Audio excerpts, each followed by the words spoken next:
Tonight's F1 news.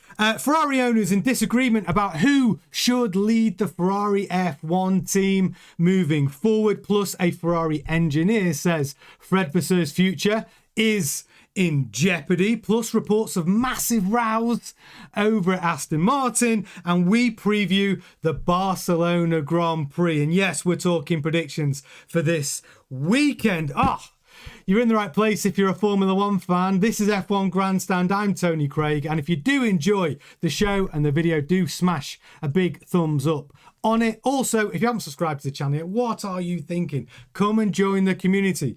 Just like Gemma, Queen of the Chat, Ronnie Pacella, Kyle, Cal Cooley, F1 engineers in the house, Amelia, Harry Brown, Ron Bright, Drop Tunes in the house. I'm trying loads in tonight. Flatlander, David Tringle. I'm trying to get everyone in. Giuseppe's in the house. Yes, Giuseppe. Lovely to have you with us. Richard Lawton, Jeremy, Peter Arnold, Cal Cooley. I hope I've not missed anybody. God, they're all coming in. Sandy, Kevin, Blaine's in the house for me. Scott DT is in the house. Oh my gosh, this roll call thing's getting busy. But you can be just like all of them. Come and join the community. Subscribe to the channel and come and get involved. Now, this is our very special show because what we're going to do is we're going to get through the Formula One news and then we're going to get into the Barcelona Grand Prix preview. So yeah, it's there's a lot to get into. What is good? Can everyone see me, by the way?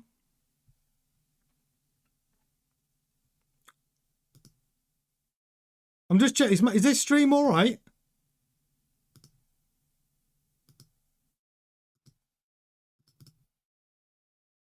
Saying we've got no views, which is a little weird.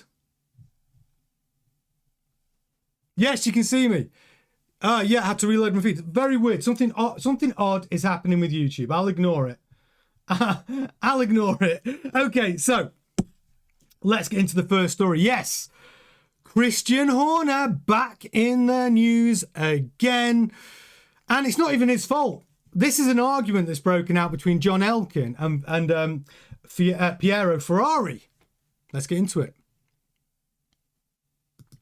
Oh, and by the way, don't forget, just before getting to the news, tonight's predictions we're going to need for the Barcelona Grand Prix preview. You're going to have to get in the chat and predict top 3 qualifying places, race podium, dipstick of the weekend, and driver of the weekend. Those are going to be tonight's predictions when we get into the Barcelona preview. But first of all, Horner. So right now, and it's linked into Fred Vasseur as well. So we'll talk about the Horner part of the story first. So Piero Ferrari and John Elkann are in a big disagreement about whether they should sign Christian Horner. Piero Ferrari is actually quite good friends with Christian Horner. John Elkann has made approaches to Christian Horner, but then there's a situation where Christian Horner wants to own part of the team. Ferrari are never going to give him that, but they will pay him an awful lot of money if they did go for Horner as a Fred Vasseur replacement. But it gets interesting, doesn't it? Because Fred Vasseur, I think, is actually doing okay, but apparently a lot of people at Ferrari don't agree with me. Now, we're going to be coming to what the Ferrari engineer's been talking about in the press in a moment, but let's get through this one first. Christian Horner. So at the moment, John Elkann's the guy that gave Fred Vasseur an extension to his contract, and there is an also option to extend Vasseur's contract through to the end of 28. Now, according to the Daily Mail, Enzo Ferrari's son, Piero Ferrari, is absolutely adamant that he wants Christian Horner at Ferrari. Now, Piero Ferrari is a shareholder in Ferrari. He owns 10% of Ferrari, which is wild because I had a little search to see what Ferrari is worth today. Ferrari's worth £60 billion today. So Enzo Ferrari owns 10% of that. He's worth £6 billion. But John Elkann is still unsure, apparently, about whether to make a change with Fred Vasseur. And I understand that because right now, you have to say, Fred Vasseur, this is the first car he's built for Ferrari, isn't it? The 26 car. And, okay, it's not winning, but it's in second place, and it's a solid second. And they are potentially going to gain a lot of ground on Mercedes with their additional upgrade opportunities. They've got 2 tokens. Mercedes do have a token to improve their power unit as well, which is wild because somehow Red Bull apparently are the benchmark power unit. How the hell has that happened? There's been some complaints about that as well. Lots of them. We'll talk about in a minute. So yeah, really. So there's a big row going on. And it's whether there's 2 things that matter here. One, even if Ferrari decide we want to replace Fred, if Piero wants Horner, well, there's another name, isn't there, that's been bandied around the press, and that's Andrea Stella. The rumour is that Andrea Stella has already agreed some sort of pre-deal to go over to, well, back to Ferrari. That's where McLaren got him from in the first place. And that's the rumour that's been going around the paddock. But now things are changing. And also Horner's situation's changed a lot over the last few days because CEO of Renault's come out and said, we are basically putting a kibosh on the Otro Capital share sales. Mercedes are pulled out. They don't seem to be 100% keen on Horner and his consortium of buying those shares. We think as well that Flavio Briatore's maybe had a change of heart on it as well. So Horner might not actually be able to get ownership of a team. And if that's the case, maybe Horner all of a sudden goes, you know what, I'm not going to get a team on the grid, so why don't I take a top job as a CEO or team principal with a team like Ferrari? So would Horner consider that as an option if it's offered on the table? I believe John Elkann offered it him last year when Fred Vasseur wasn't doing very well at Ferrari, and Horner was basically, no, I'm not rushing into anything, I want ownership. He believed he was going to get those Alpine shares, I think, from Otro Capital. And I think it's all changing all the time, the landscape. So what does it mean for Fred Vasseur? And that's the next part of the same story. So an engineer came out and said his job may now be at risk as Ferrari have reached their ceiling. And this is his logic. Ferrari F1 engineer Luigi Mazzola feels that the Scuderia have now reached their ceiling under Fred Vasseur. So the team may have to explore sacking him. Obviously, Vasseur's been there since December 2022. He came from Sauber to replace Matteo Binotto. And not the best start to his Ferrari career. First 2 years, not that great. He inherited a car, didn't he, from Car Deal, which wasn't perfect, obviously. So can we judge him on that? There were other problems at Ferrari. Fred came out and said that the team didn't want to be creative in their solutions. He felt that the team weren't able to offer ideas because there was perhaps a culture of blame, finger pointing. And he's been trying to change that. And his true involvement in the team, I think, to judge him on really should be this car, the 26 car, because this car is all Fred and Loic Serra and the team behind them. But ultimately, this is the team, this is the car that Fred has led. But that's what Luigi's saying. Even with this car, he feels that they've hit a ceiling. And that ceiling might be P2, which isn't good enough for Ferrari. John Elkann said to Fred Vasseur when he did recruit him, he said, I want to win a championship in 3 years. Is Fred going to deliver a world championship this year? I mean, it's unlikely. I'd love them to do it. I'd love them to start challenging. Lewis Hamilton's got a real bounce in his step right now, feels he may be able to challenge and catch Kimi Antonelli, and I love that talk. But the Mercedes looks really, really strong, and now they're getting another upgrade to their engine as well. It's going to be a challenge. So this is what Luigi Mazzola said. It seems to me Ferrari have reached their ceiling. This is Vasseur's 4th year with the team that he's building. They've done a good job because Ferrari's still the 2nd strongest team. You can't call it a failure. They've achieved something worthwhile, no doubt about it. As things stand, the car is 2nd in the championship. McLaren are inconsistent. Red Bull are catching up. But as I see it, they're still behind Ferrari. So you can't call it a failure. However, I'd describe it more as hitting a ceiling. I can't see the leap they need to make to be genuinely competitive at the top. not just winning the odd Grand Prix, consistently at the top. I see this ceiling, I don't see that leap. And if management also includes identifying capable engineers and the ability to get them to work effectively, then yeah, there is a management aspect to it. The situation is due to a lack of technical creativity that could put the car at the front. So he feels that that's in order for Ferrari to make the leap from P2 to P1, that Ferrari might feel it's a management change. And that's the first poll of the evening. And I'm going to get to the super chats as well. I see Giuseppe's got one in, Carl's got one in. But I wanted to do our first poll. And at this early stage, as it stands right now, it's a quick question. It is Fred the right man to lead Ferrari? So is Fred the right man to lead Ferrari? That's our first poll of the night. And whilst you're answering that, I'm going to get on to Giuseppe Super Chat. Congrats on 15k followers. Yes, exactly. We hit 15k last night, Giuseppe. We ticked over 15,000 subscribers last night. It was absolutely glorious. Honestly, such an achievement for our community. I'm so grateful to everybody who is getting involved, getting in the chat, liking the streams, liking the videos. It's amazing.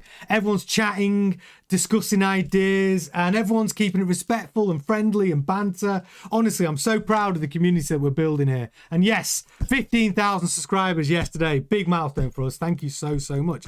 Ferrari's finally getting into a great groove. What's going on with Fred's health? Horner is a disruptor, not a unifier. Ooh, good points there, Giuseppe. Thank you very much. Love that one. Yeah, Horner is a disruptor. He is a disruptor. But do Ferrari need disrupting? That's the question. Ferrari only fires team principals when they are number 2. Bonotto, exactly, Kyle. Bonotto, I think if they gave him more time, he would argue he would have got them to number 1. But they didn't. Gemma, queen of the chat. Fred needs to stay. He delivered the car. No Horner. No Horner from Gemma. Thank you very much for your super chats. And if you want to get any super chats in, by the way, you can do. It's a really good way to become part of the show. That's not the right graphic. It's that one. If you want to get your super chats in, all super chats guaranteed to be read out live on air. Why would you super chat? One, it does support the channel and supports the show. But more importantly, you can ask a question, share an opinion, back your team, or just join in with the show. They're all guaranteed to be read out because sometimes the chat moves so quickly, it's quite hard to keep up with it. So super chats are the way to guarantee you get your message out there. But there you go. So yes, it's a big question. Is Fred the right man to lead Ferrari? Oh, I'm going to give you my 2 pennies worth. I like Horner. I think like is a strong word. I think Horner is a winner. I respect Horner's abilities as a team principal. Is a more appropriate way for me to describe my feelings on Horner. But do I love him being in the sport? Yes. Does he bring drama? Yes. Is he the best protagonist Formula One have had in a long while? Yes. Do I want him back on the grid? Yes, for all those reasons. Do I like him as a human being? I don't know. But you need to like him if you want to go and win. I don't know. But does Fred deserve to lose his job? I would say no. I think give him time. It's a brand new regulation cycle. It's year 1. I want Fred to, I think, give him the end of this year. And if Ferrari finish P2, I think you've got to give him another year. And actually, and if the long term, and by that point, I'm sure Horner's going to be doing something. And I don't think Horner will be available by the end of this season. I'd be very surprised if he is. He's going to end up somewhere, even if it's with BYD bringing a brand new team to the grid or something like that. But if you give Fred another year, you really, if you have your heart set on, say, Andrea Stella, and you want the whole all-Italian experience, Italian management, and he's a good team principal, as you know. He's won back-to-back world championships in McLaren Constructors and a world driver championship with Lando Norris. Like he knows what he's doing. And he's an ex-Ferrari man, and he's Italian. And if you want that, you've got more chance of getting him in 2028 when Gianpiero Lambiase joins McLaren. So for me, my answer is keep Fred. Keep Fred for another, at least till 28. That's what I would say. What are you guys saying? I'm going to say, let's bring up the poll. So, is Fred the right man to lead Ferrari? 75% of you, I'm in agreement, say yes. 25% of you say no. And if you are brand new and you're watching us for the first time, get in the chat, say hello, tell us where you're watching from, and get involved in tonight's poll. And also, make sure you do have your Barcelona predictions ready. We'll be coming to that very soon. It is our Barcelona Grand Prix preview show. I'm going to get through the news and then we're going to get into it. Have your top 3 qualifiers, P1, 2, 3, your podium for the race, and who do you think is going to be dipstick of the weekend, who's going to have a stinker, and who do you think is going to be your driver of the weekend. And I'm obviously going to share with you my predictions as well. Right, that's enough. That's enough from Ferrari. Team principal talk. We need to get into... okay, we've done that. We've done that one. Ferrari's new update. So Ferrari going to Barcelona have got a plan with some upgrades. So the Ferrari trying to correct the SF26 upgrade that didn't meet expectations in Miami. And it's, listen, Ferrari brought 11 upgrades to Miami and the on-track performance did not correlate to what they believed would happen. We saw McLaren make brilliant gains. They brought 7 upgrades to Miami. Big gains. Big steps forward. Red Bull with the biggest, I think, the biggest leap forward with their upgrades in Miami. All of a sudden, they seem to find 8/10ths a lap. Brilliant. But Ferrari bring 11 upgrades and 0 performance gain, from what I could tell. Not great at all. So what they want to do is improve one very specific upgrade. So those 11 parts that they brought to Miami, they brought things like they brought a new front wing, rear. Honda brought a new front wing, easy for me to say. McLaren brought a new front wing. And guess what? It looks exactly like the Mercedes front wing. Why is ours so different? Why didn't we get the memo? So Ferrari hope to improve their front wing in Barcelona. Probably to really try and capitalise on what they have seen from the other teams. And Mercedes seem to get it right. So that is what Ferrari want to try and rectify. I'm guessing they're also going to try and finesse some of those other upgrades as well. Because actually, in Monaco, it's a bit of an outlier track. Everything's turned down. You know, you're not getting the same boost. There's no straight line mode. You can't run the Macarena wing. It's a fixed wing. Very different to what they're going to be running in Barcelona. The Macarena wing is back as well, baby. And guess what? They've done a new version of it. So it's what version are they on the Macarena wing? It must be like version 4, version 5 by now. So brand new Macarena wing, new front wing. They're probably going to try and finesse the other parts, floor, suspension and diffuser. But yeah, Ferrari want to get some performance gains out of that chassis because we're not going to see the performance gains from the additional upgrade opportunities for the engine for some time yet. I don't even think it'll be before the summer break. Hamilton said it could take 10 months for those upgrades to actually be on the car. So yeah, so that's what Hamilton's been saying. And the final news story that we want to get into is Stroll, Newey, row, Aston Martin, plenty of trouble. Plenty of trouble reported at Aston Martin. So this is what was said. Massive row at Aston Martin amid an embarrassing season. So speaking via the Backstage Box and Gas podcast, this is what was reported. Newey was forced to make an appearance at the Monaco Grand Prix by team owner Lawrence Stroll, despite still reportedly suffering from illness. There's a massive row going on behind the scenes. Lawrence Stroll is, of course, anything but happy. It's turned into something of a walk of shame for him by now. You can tell he's feeling it. It's giving him high blood pressure and a racing heart. Papa Stroll, when he goes into the paddock, I feel a bit sorry for him.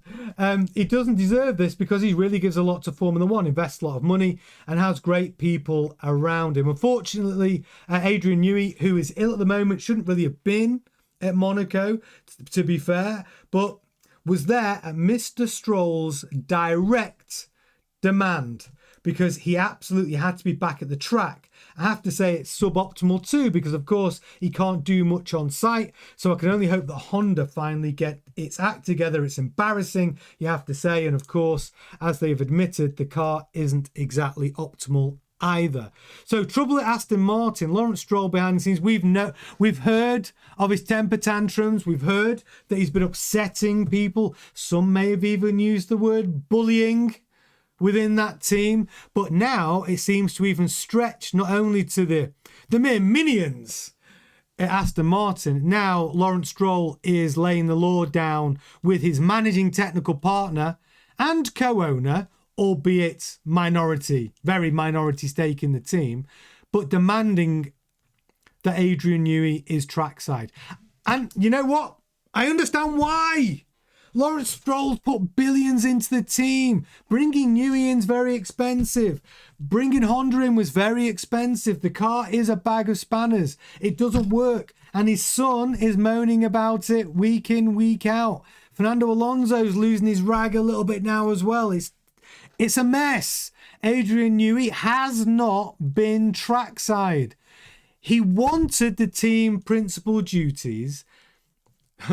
And then in Melbourne, we can all agree we should never give Adrian Newey a microphone unless he was playing a game of 4G chess, already anticipating that Honda are going to need a whole lot of help. So then he goes out when he's got the microphone, exaggerating the problems with the Honda power unit just to ensure that he gets all the help he needs from the FIA and all the Formula One teams to agree that there should be a new category for the ADUO for anyone who's that far behind. I mean, if he's playing that game, then Adrian Newey, you're a chess master if that's the case.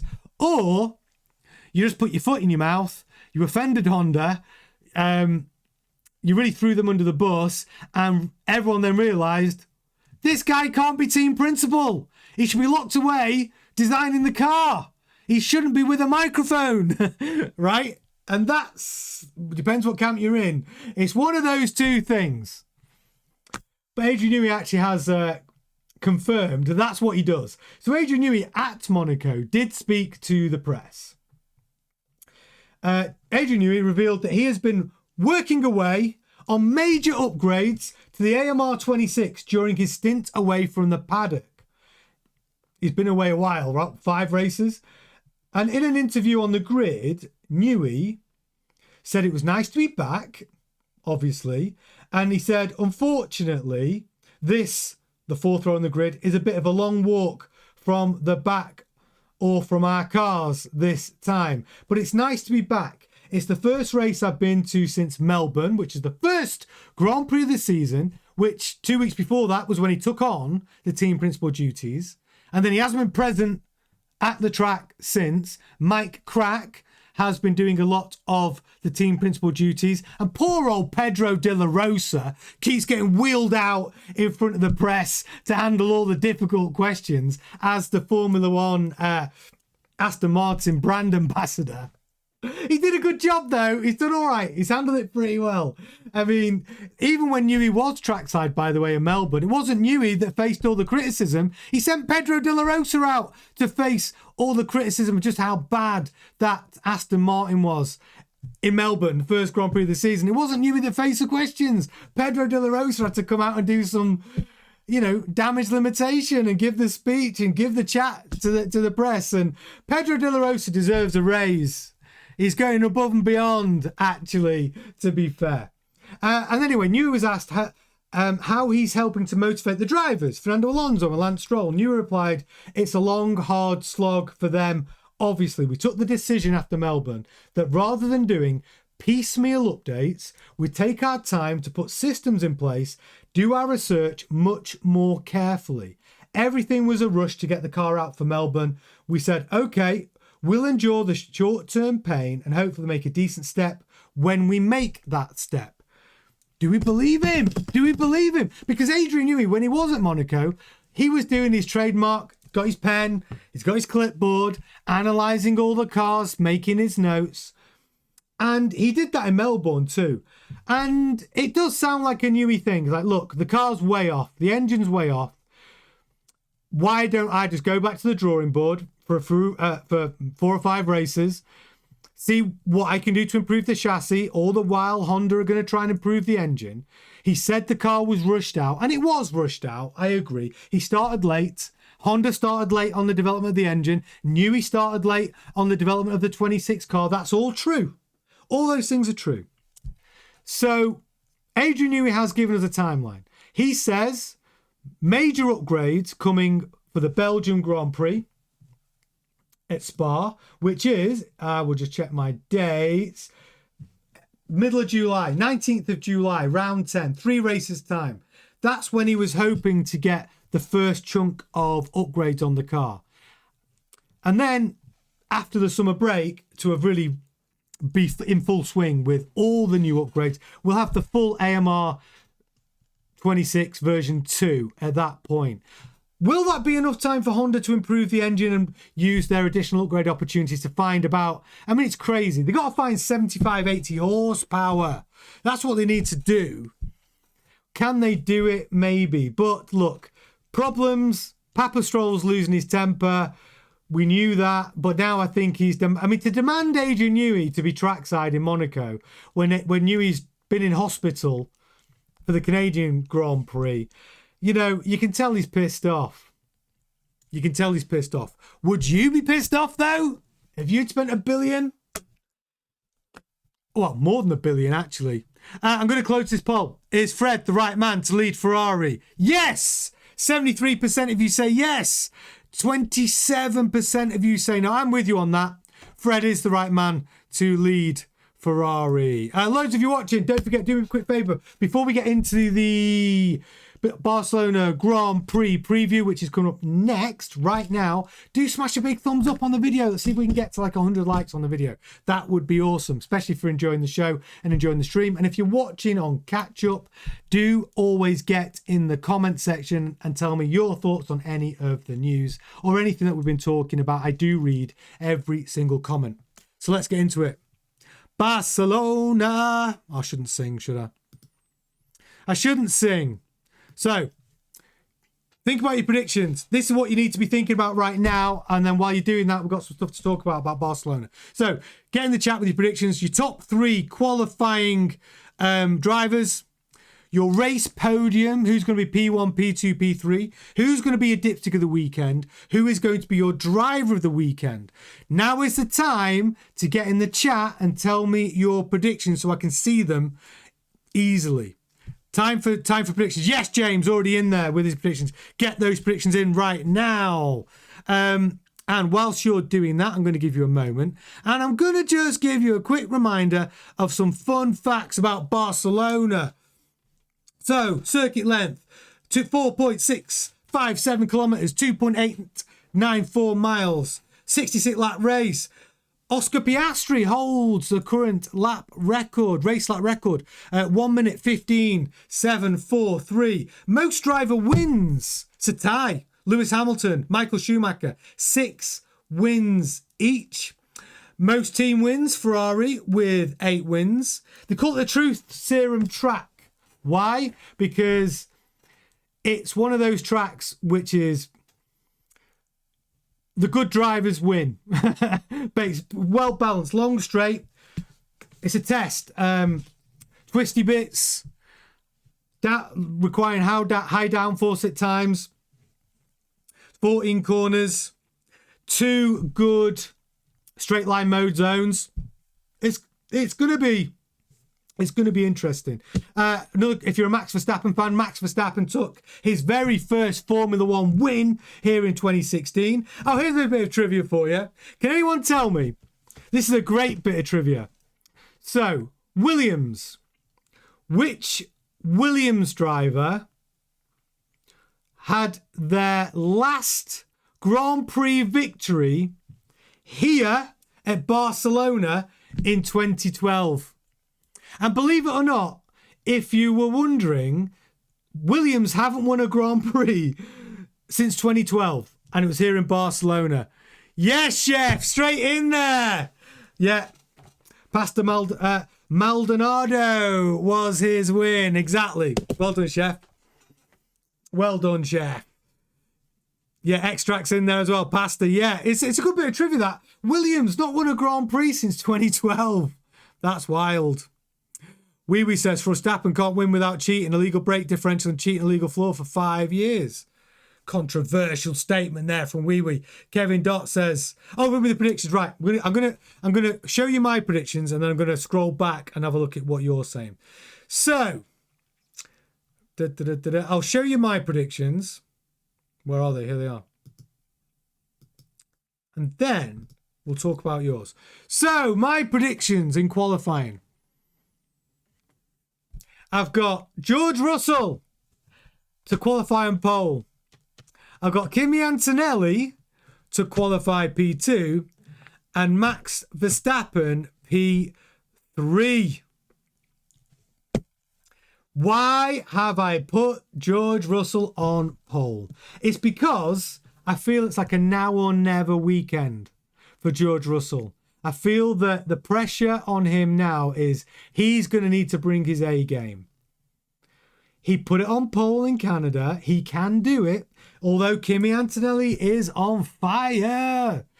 I feel that if George Russell is going to get a pole, I feel this is the race weekend he needs to do it.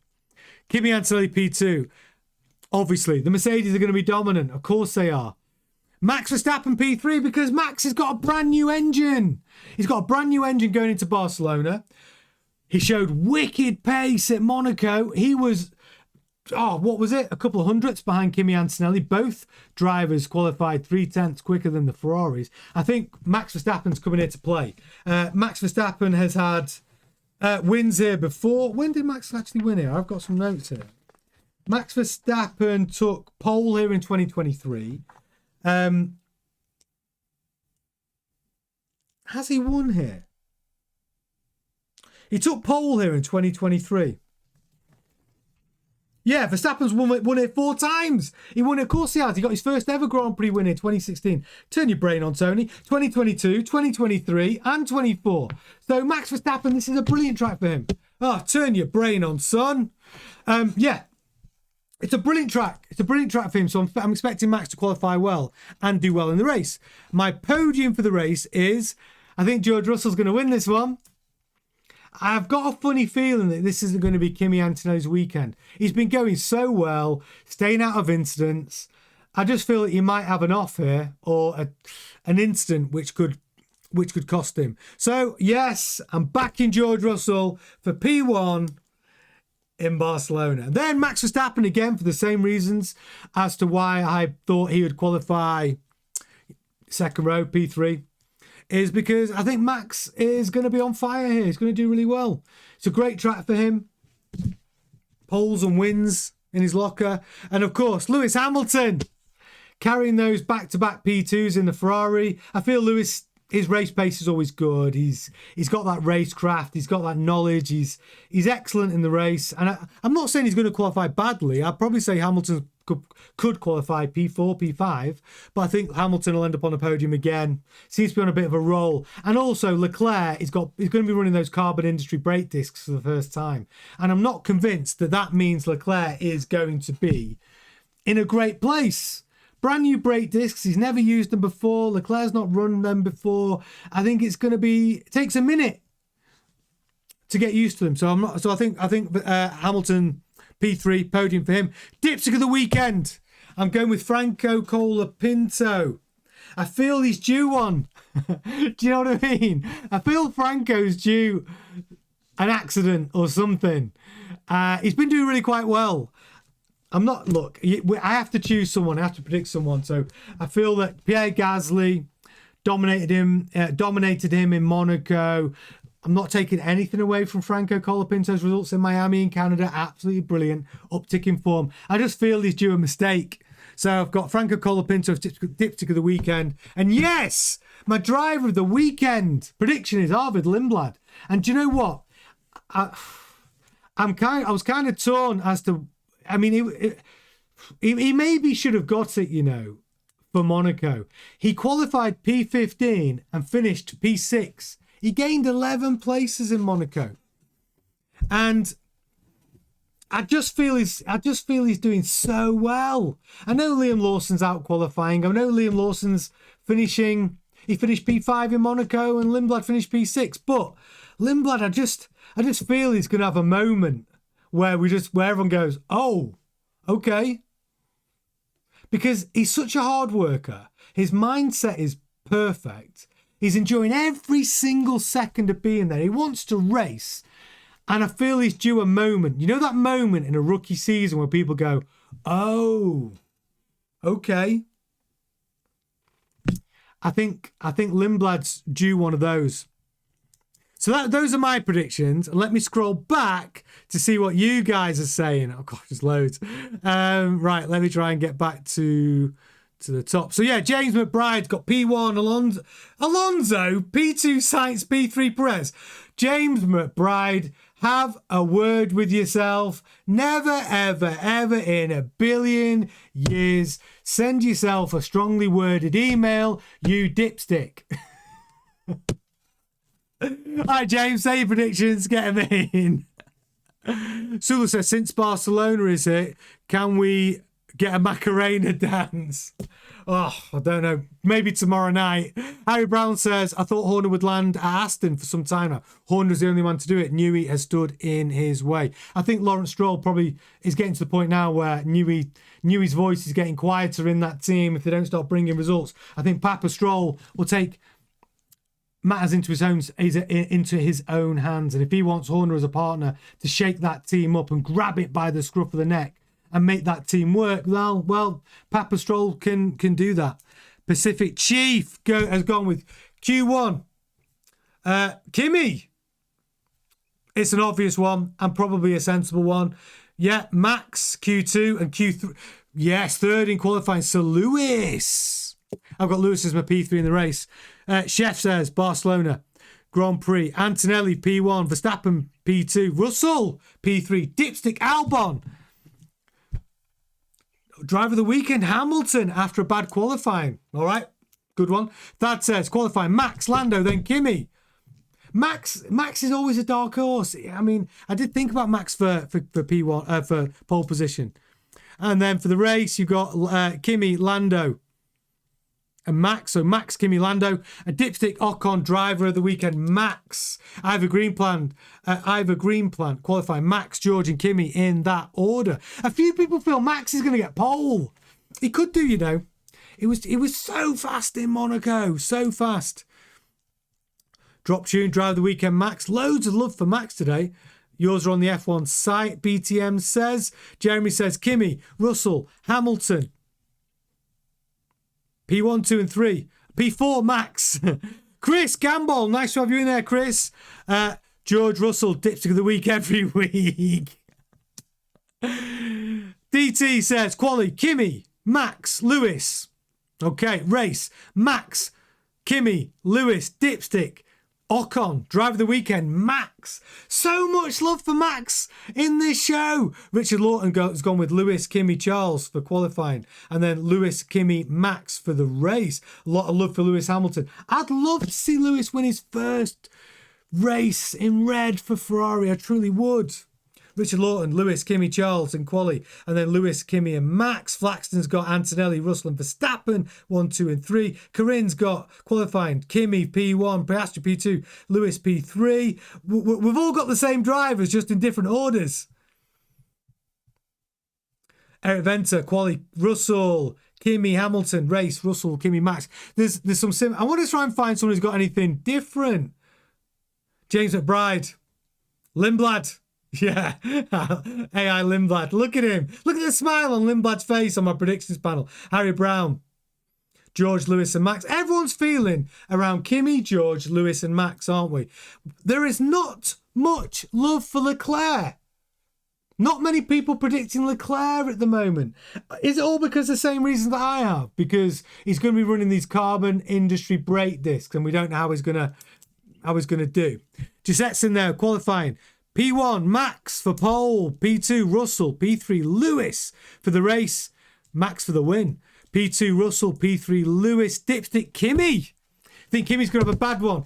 Look, I'm not wishing it on Kimi, but I feel like I don't feel like he's going to have. I feel like he's going to have a bad one for Kimi comparatively. I think he's going to score points, but I think he's going to have an off, lose a wing. He's managed to stay out of trouble. Driver of the weekend, Max. Thank you, Gisette. Bobby's in the house.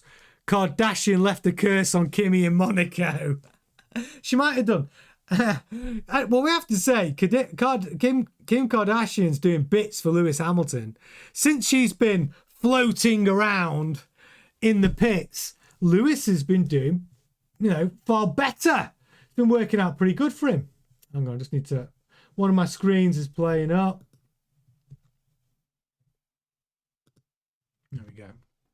There we go. Okay, got some super chats in. Gisette says, would Lewis and Horner get along? Ooh. I feel that Lewis and Christian Horner could get along. I think Christian Horner might need to apologise for 2021. I think there need to be some hard conversations. That wound that Lewis Hamilton carries from having that 2021 World Driver Championship stolen from him, I feel runs deep as it would. So could they build that bridge? Oh, I don't know, Gisette. It's a big ask, isn't it? It is a big ask, that one. It is a big ask. Then we got Corinne. I don't see Horner playing Ferrari political games.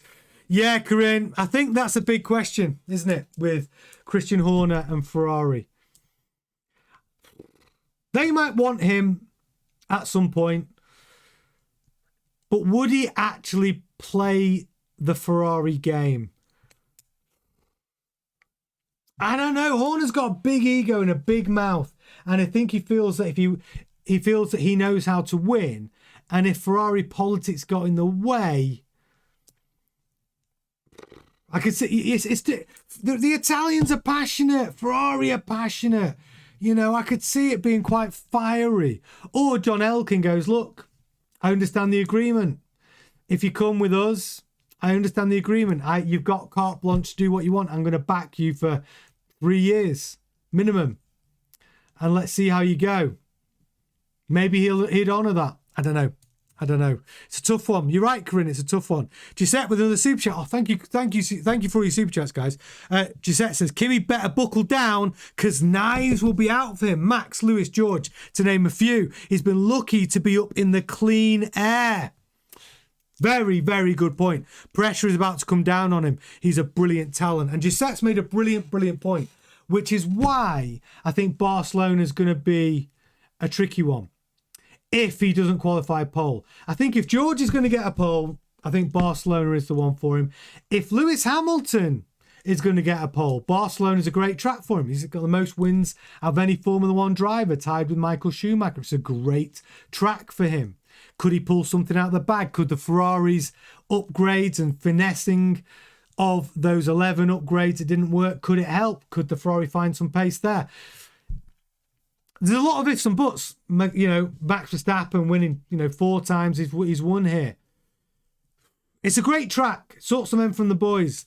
All of those drivers could put in a performance. And if Kimi Antonelli's not out in front, in pole position, in the clean air, how does he run in a crowd? We saw him and George Russell race in Canada.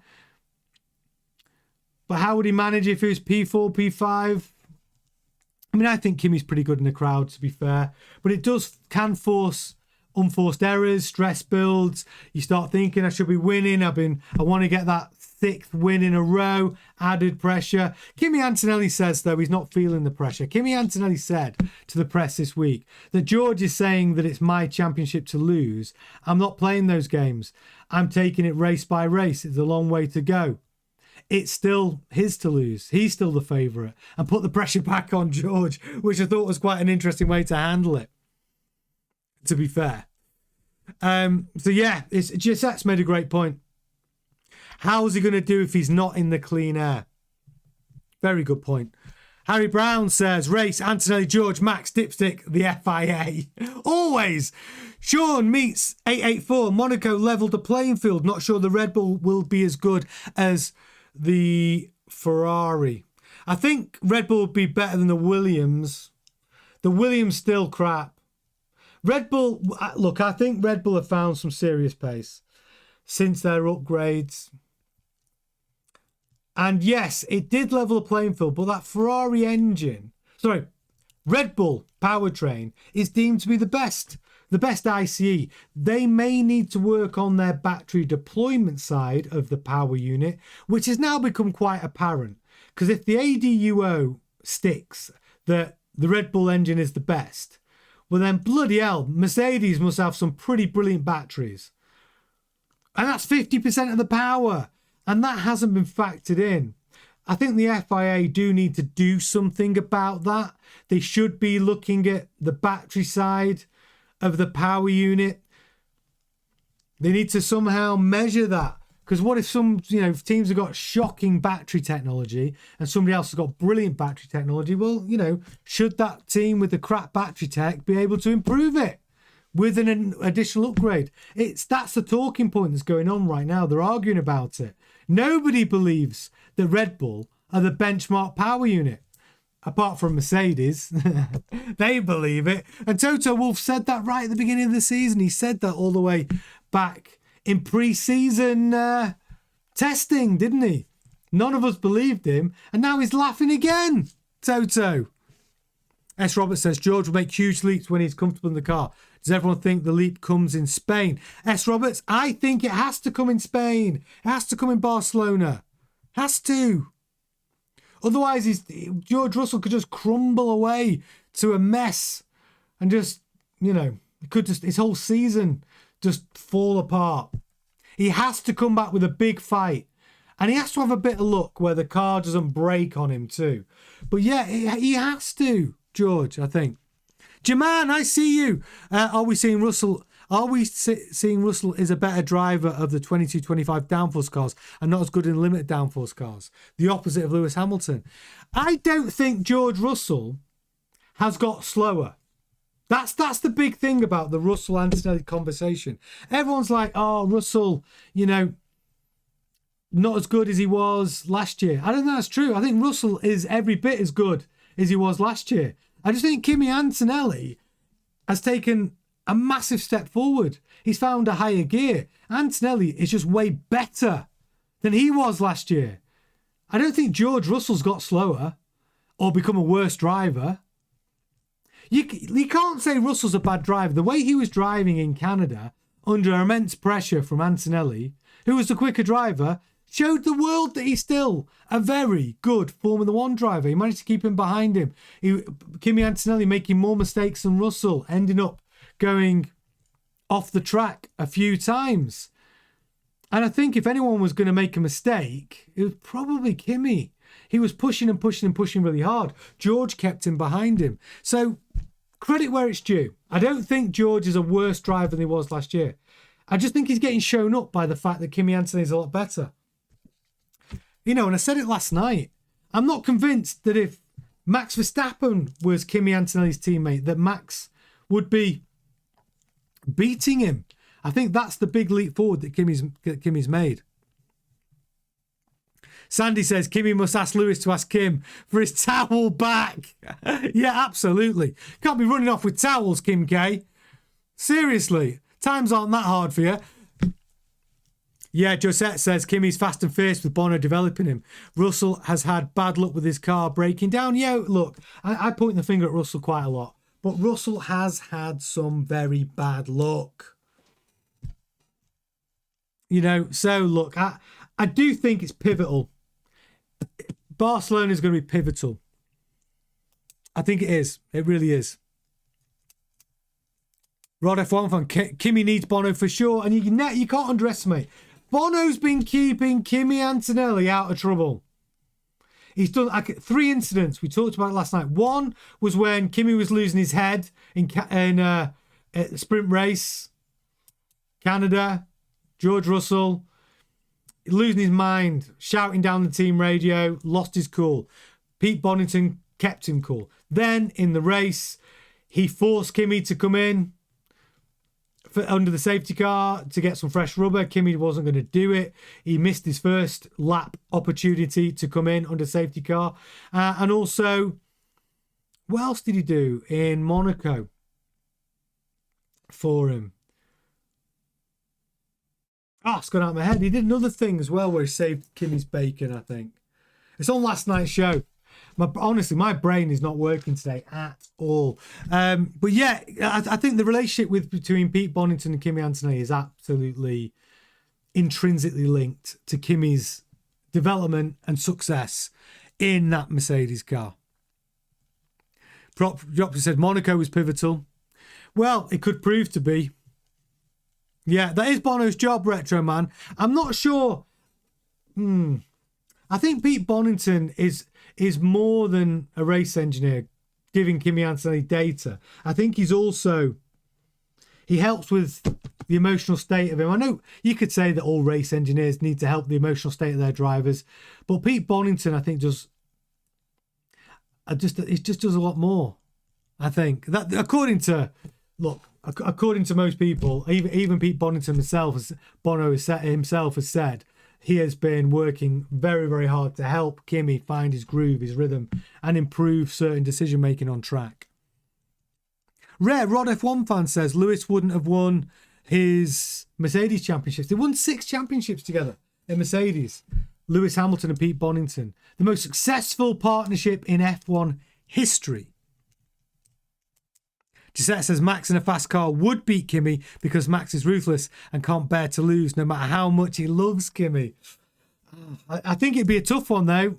It wouldn't be easy. It wouldn't be easy for him. Malcolm says these young drivers have followed their heroes since their karting days. Who have the best ones been following? Think initials are Lewis Hamilton. Yeah, they all come in, don't they, and say Lewis Hamilton. That's that generation. Arvid Lindblad, Lewis Hamilton. Isaac Hadjar, who is his hero? Lewis Hamilton. They all say it.